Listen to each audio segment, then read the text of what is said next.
What was that Oh about? yeah, let's bring 50s to the stage, okay, guys? Yeah, So let's get 50 50. Cent has made this is a great video of how you should handle business, okay? Oh, So let me go oh, ahead and play this video for you guys so y'all can see why it's so great to listen to yes, Mr. 50.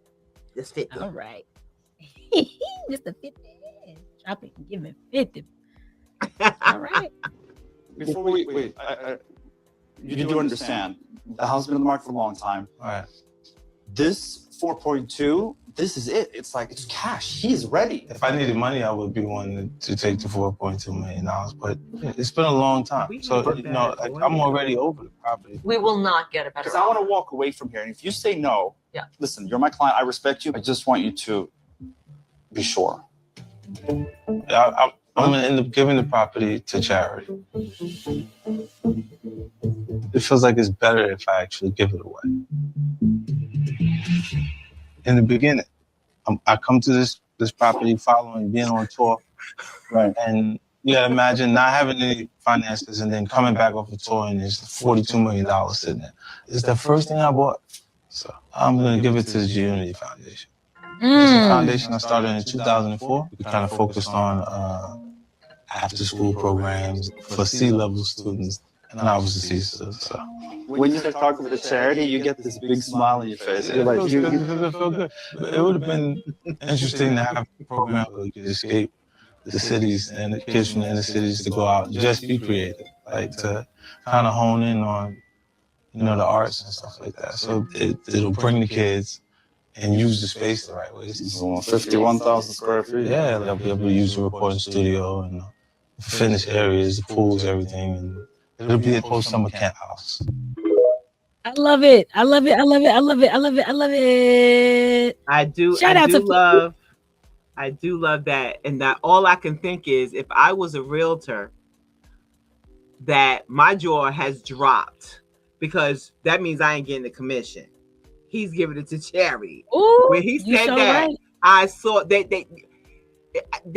stuttered. They didn't have no words. They were speechless, and that was it. And I was like, all right, 50. They jaws dropped. They wasn't getting no money off of this. I feel like sometimes you got to let things be known and you got to drop it when you can, because like you said, those people were expecting money out of him. They were expecting him to make a dumb move, you know what I mean? Which I love that he says, go ahead. I'm sorry. No, please go. You know me. I was just saying, I like that he donated it to charity, which is great. And then he's like, it's not for A and B scholars, but it's for children that actually need help. C-level, because he was a C-level student. And look at him today, and look how, he has definitely made a big change in his life from a C-level student to a billionaire. And the fact that these young folks get to come in there and release some tension, some stress, maybe be comfortable, maybe even study, I'm sure, do some tutoring in that safe house.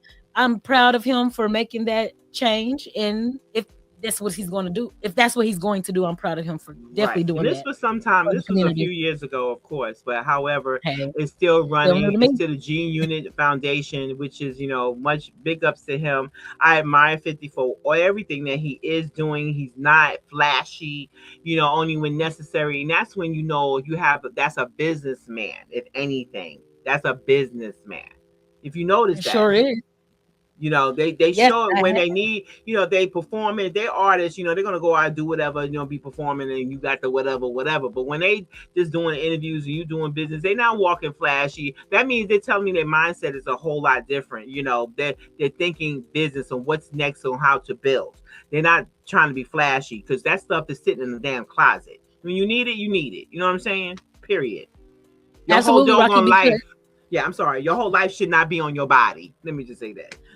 And you know what? I absolutely agree, Rocky, because there are people, by me doing Uber, and I'm sure with you doing Uber, we've met so many talented and creative people that are millionaires, maybe billionaires, or they running companies, and they're just wearing sneakers from Payless type stuff from the thrift store, and they have a beautiful home, beautiful family, because they know where to put their money. They're not putting it around their neck. Now, one thing I did realize, Rocky, is back in the day, how the rappers did, use their money for dumb stuff like cars and jewelry and things like that. They're smart. I like how Yeah, but I definitely like how 50 Cent mindset is today, how he has kind of changed that, say like, hey guys, start investing in property, start investing back in your community, start buying your community up. Yes. We need it, and the people, these kids that are not making good grades, they really do need it too. They need to escape, They do, because I remember years ago when I did the Fresh Air Fund, my grandmother made sure we did. It was every 2 weeks that we had to go to a family, and usually it was a white family. And there was some black families there, but I was always with a white family, and you learned a lot of things. It was just about being free and doing whatever. Trust me, I didn't do a whole lot but go to the darn beach, hang out with them and go sailing. I did all that. I boated. I've been on a one little tin boat, and I never forget, I was 10 years old and I'm in the middle of the damn Atlantic, the ocean, okay, with the father and the son, one of his sons, and we caught. It was a shark. Matter of fact, it was a hammerhead shark. That doggone shark pulled us out into the way in the middle of the ocean. Are you serious? I'm very serious. Y'all wasn't scared. I'm sure you were frightened. Frightened. I was more like, okay, what's going on? It's a shark. It's a shark. I just remember saying it's a shark, and it just pulled us out to this where it was more of like a sand island. That's all that was there. Yeah. In the middle of the ocean. And I remember thinking, now what if a dinosaur came up out of this? That's all I kept thinking. Girl, what if Godzilla came up out the blue and took you away? And being 10 years old, my imagination went there. And finally, the string, the wire, it broke. The fishing line broke. I don't know. So that's how we ended up he brought us all the way out to the middle of the ocean, and it broke. So that's what happened there. And ever since then, and I remember being in that little tin boat, okay, where you got waves 100 feet high. Ooh-wee. I remember that too. Oh, trust me. And I'm not fond of the water. But I love get in the water. But when it comes to those things, because I'm never sure about, okay, I don't know how this is a lot. When you're looking at a tall ass building of water away. That's scary. Who are you telling? Child couldn't be me. I had experiences. I walked through the woods by myself. I have other experiences that I could mention, but that'd be changing the whole dynamic of the story right now. Oh God, look. Baby, I ain't got we good. But we good. But we so good. And I'm here today, which makes me stronger and makes me much wiser. And if anything, cautious. Which you should be.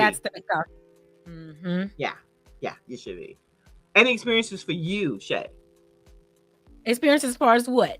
As far as, that 2-week vacation every summer, and sometimes I went twice. Then there was a time when I got over a certain age. I think that was at 14. We went to the one where you spent the night in cabins. Okay. And it was just, you had to learn how to, if you had to take a cold shower, you had to make sure. I mean, it was like it was in one of those prison things or something like that. That's where I was in. It was like, no, it was different ages.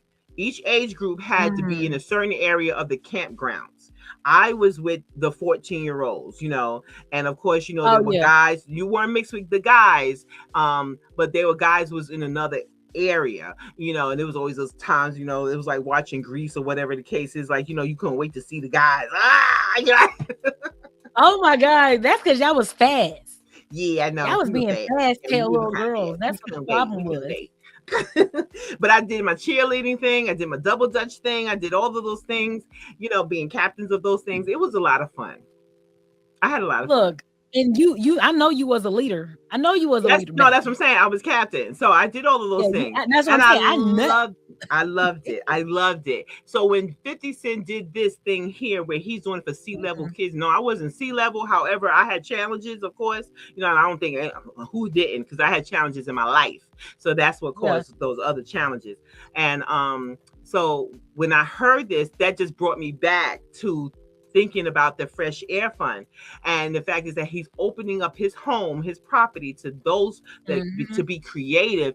And I was able to be creative, you know, in a place that some people allow me to just be me and encourage me. So when I heard that just made it, it just brought me back there. And it does work. It does help a lot to allow someone to come in with, you know, that someone else can understand them, you know, and other than trying to belittle them and trying to put them down, you know what I'm saying? Sometimes or just not having the resources. You're not having the resources. And the fact is that he's providing that.